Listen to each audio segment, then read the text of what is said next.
ఔరోं में कहाँ दम था Hindi film review by allrounder star Balyam Venumadhav 2 గంటల 25 నిమిషాల నిడివితో వచ్చినటువంటి drama romantic cinema UA certificate 2 August 2024 అంటే 2024 2 ఆగస్టున వచ్చిన సినిమా ఇది. ఆగస్టు 2వ తేదీన వచ్చిన శుక్రవారం cinema. Dushman the hum he ఆప్నే ఔరోं में कहाँ दम था blood by fate defined by love. ఈ సినిమాలో అజయ్ దేవగన్ హీరోగా కృష్ణ పాత్ర నటించగా వసు పాత్రలో టబ్బు నటించింది. షిమ్మీ షేర్గిల్ అభిజిత్ పాత్రలో ఆమె భర్త పాత్రలో నటించాడు. ఇక శంతను మహేశ్వరి యంగ్ కృష్ణగా నటించినటువంటి ఈ సినిమాలో సాయి మంజ్రేకర్ యంగ్ వసుధాగా, శ్రేయాజీ సిండే ఒక లోపల జైల్లో వచ్చేటువంటి ఒక ఖైదీగా నటించాడు. నీరజ్ పాండే రచయిత దర్శకుడైనటువంటి ఈ సినిమాకి నరేంద్ర హిరావత్ను, తర్వాత కుమార్ మౌగత్ పాఠకును, సంగీత ఆహిర్, తర్వాత శీతల్ భాటియాలు ప్రొడ్యూసర్స్ కాగా ఎంఎం క్రీన్ పేరుతో అద్భుతమైన సంగీతం ఉంది సినిమాకి. కీరవాణి మళ్ళీ తన మెరుపులు మెరిపించాడు.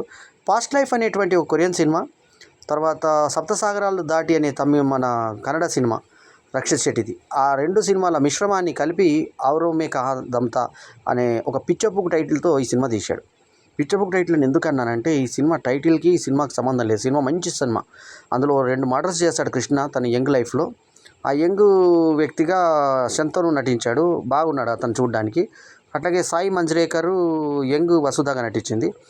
ఈ అజయ్ దేవగన్ టబులు ఇంతకుముందు గతంలో దృశ్యంలోను, అంతకుముందు ఇంకొక యంగ్ టైంలో కూడా వాళ్ళు దాదాపు 25 సంవత్సరాల నుంచి వాళ్ళు కలిసి యాక్ట్ చేస్తున్నారు. అజయ్ దేవగాన్ని మనం ముఖ్యంగా పేర్కొనాల్సింది ఏంటంటే, మొహం బాగున్నా బాగాలేకపోయినా ఫస్ట్ పత్తర్కే పూల్ సినిమాలో వీరు దేవగాన్ కుమారుడుగా పరిచయమైనటువంటి పత్తర్కే పూల్ కాదు, ఆయనది మన సూపర్ బ్లాక్ బస్టర్ సినిమా. ఆ సినిమా ఏంటంటే ఫూల్ ఔర్ కాంటే సినిమా ద్వారా వచ్చాడు.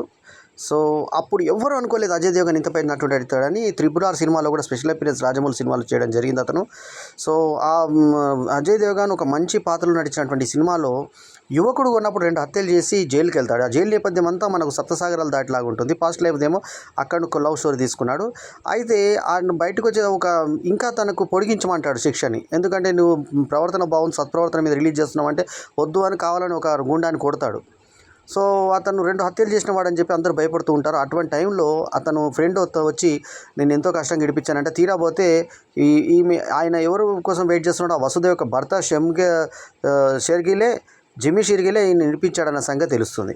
సో అది ఇంతకీ మర్డర్ ఎలా జరిగిందంటే, ఈమెను బలాత్కారం చేయబోతే వాళ్ళ నుంచి కాపాడే 3 ఉంటే 2ని చంపేశాడు, ఒకరినేమో జైల్లో చంపేశాడని కథలు చెప్తాడు. విడిగా అనుమానం ఉన్నటువంటి భర్త తన లవర్ ఉన్నాడని చెప్తే, ఈమెను కావాలని భార్యని ఎంగేజ్ చేసే టబును తను వ్యక్తిగతంగా మాట్లాడితే 2 స్టోరీ ఒకటే తెలుసుకుంటే అసలు స్టోరీ అది కాదు. అసలు జరిగిన హత్య చేసిందే టబు అన్నది సస్పెన్స్.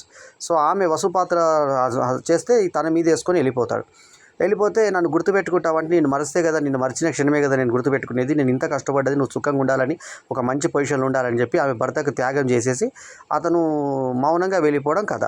అయితే ఇందులో లాజిక్స్ మీనింగ్స్ ఏం లేవంటే, ఆమె అంత తాపీగా వేరే వ్యక్తితోటి తను హత్య చేసి ఇతని జీవితాన్ని బలి చేయడం ఏంటో, ఆ బలి చేయడాన్ని తను అడగగానే ఆమె ఆమోదించడం. ఎందుకంటే ఆమెని మింగడానికి ట్రై చేసినప్పుడు, రక్షించుకోవడానికి అంటే ఆడది సంరక్షణకు చేసినప్పుడు శిక్ష తక్కువ పడుతుంది. కానీ 25 సంవత్సరాలు ఇతను శిక్ష ఎందుకు వహించాడంటే, తన లవర్ కోసం అనుకున్నప్పుడు ఆ లవరు ఆయన చెప్పినట్టుగా పెళ్లి చేసుకొని హ్యాపీగా ఇంకొంతటి వేయించుకుంటూ ఉండదు కదా.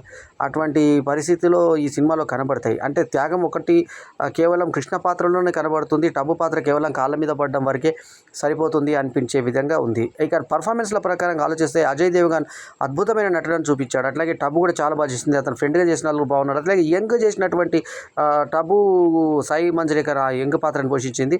శంతను మహేశ్వరి యంగ్ కృష్ణ పాత్రలో పోషిస్తే ఆ యువజంట కూడా చాలా బాగుంది. అంటే వీళ్ళనే మళ్ళీ యంగ్ గెటప్లలో పాత రోజులలో అమ్మ నేను కాలేజీకి వెళ్తున్నాను అనే టైప్లో కాకుండా యంగ్ బ్యాచ్ని చూపించడము మనకు ఈ గదర్ 2 లాంటి సినిమాల ద్వారా కూడా మనము యంగ్ వేరే లవ్ స్టోరీతో ఎట్లయితే మళ్ళీ సన్నీ డయల్ని మనం హీరో పెట్టి ఆయన మీద పాటలు పెట్టి మనం చంపించుకొని అమిషా పటేల్ పెట్టి వాళ్ళిద్దరి మీద డ్యూట్లు పెట్టి చంపకుండా ఎట్లయితే వేరే పేరును వాడుకున్నారో, ఇక్కడనేమో వాళ్ళు యంగ్ ఫ్లాష్ బ్యాక్లో వేరే వాళ్ళన్నగా పెట్టి చక్కగా చూపించారు.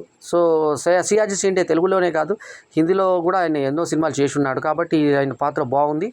సో అతనికి హత్య ప్రయత్నం జరుగుతుంటే ఇతను కాపాడి తన యొక్క ప్రేయసి మీద రేప్ చేయడానికి ట్రై చేసిన వ్యక్తిని కూడా అక్కడ తుదముట్టించి ఎట్లా బయటపడ్డాడు, ఆ తర్వాత ఏం జరిగేది, అతనికి దుబాయ్కి వెళ్ళిపోతాడు అంత పెయిన్ చూడలేక.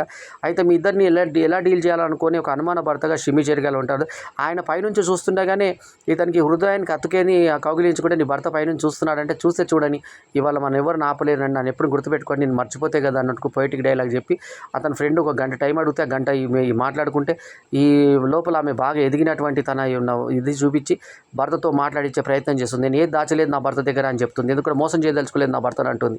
సో ఒక గొప్ప ప్రేమికుల కథగా ఔరో మే కహా దమ్ తా అనేటువంటి ఒక పిచ్చి టైటిల్ కాకుండా ఒక మంచి టైటిల్ సెలెక్ట్ చేసుకుంటే బాగుండేది. టైటిల్కి ఇంపార్టెన్స్ ఏంటంటే ఒకరోజు నేను కలలు